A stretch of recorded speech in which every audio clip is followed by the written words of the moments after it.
నమస్తే, welcome to TST news channel. నేను సిరి. మండుటెండలో మన వెంట ఎప్పుడు నీడ ఉంటుంది, కానీ ఎండలో ఉన్నా కూడా నీడ కనిపించకపోవడం ఎప్పుడైనా గమనించారా? ఒక్కసారిగా నీడ కనిపించకుండా పోతే ఎలా ఉంటుంది? ఇది అరుదైన ఖగోళ వింత. మే 9న హైదరాబాద్లో కనిపించనుంది. మధ్యాహ్నం సుమారు 12 గంటల 12 నిమిషాల సమయంలో కొన్ని క్షణాల పాటు వస్తువుల నీడలు కనిపించకుండా పోతాయి. దీనిని శాస్త్రవేత్తలు జీరో షాడో డేగా పిలుస్తున్నారు. అసలు ఇలా ఎందుకు ఏర్పడుతుంది? గతంలో ఏ నగరంలో ఇలా జరిగింది? భూ పరిభ్రమణం, సూర్యుడి కిరణాలు భూమిపై పడే కోణం కారణంగా ఈ అరుదైన ఘటన ఏర్పడుతుంది. సాధారణంగా సూర్య కిరణాలు ఒక కోణంలో పడడంతో మనకు నీడ కనిపిస్తుంది.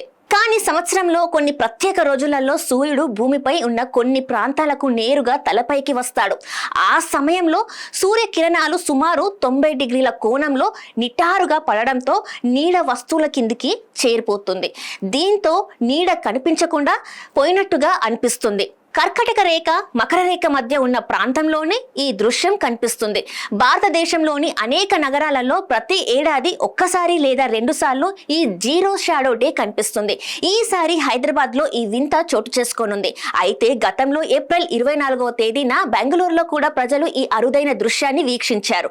ఇలాంటి సమయంలో నిలువుగా ఉన్న వస్తువులు, ఉదాహరణకి స్తంభాలు, బాటిళ్లు, చెట్లు లేదా మనుషులు వాటి నీడలను స్పష్టంగా చూపించవు. కాసేపటి పాటు నీడలు పూర్తిగా మాయమైనట్టుగా కనిపిస్తాయి. విద్యార్థులు, ఖగోళ శాస్త్రంపై ఆసక్తి ఉన్న వారికి ఇది ఒక ప్రత్యేక అనుభవంగా భావిస్తారు. జీరో షాడో డే అనేది ఇలాంటి అద్భుతం లేదా ప్రమాదకర ఘటన కాదు. ఇది పూర్తిగా ఖగోళ శాస్త్రానికి సంబంధించిన సహజ ప్రక్రియ మాత్రమే. భారతదేశంలో ఉన్న ఖగోళ పరిశోధన సంస్థలు, సైన్స్ సెంటర్లు ప్రజలకు ఈ విషయంపై అవగాహన కల్పించేందుకు ప్రత్యేక కార్యక్రమాలు కూడా నిర్వహిస్తుంటాయి. శాస్త్రవేత్తల ప్రకారం ఈ ఘటన ద్వారా భూమి కక్ష వంగుదల, సూర్యుడి స్థానం మార్పులు, ఋతువు మార్పుల గురించి సులభంగా అర్థం చేసుకోవచ్చు. అందుకే ఈ రోజును ఖగోళ శాస్త్ర ప్రేమికులు ఎంతో ఆసక్తిగా ఎదురు చూస్తున్నారు.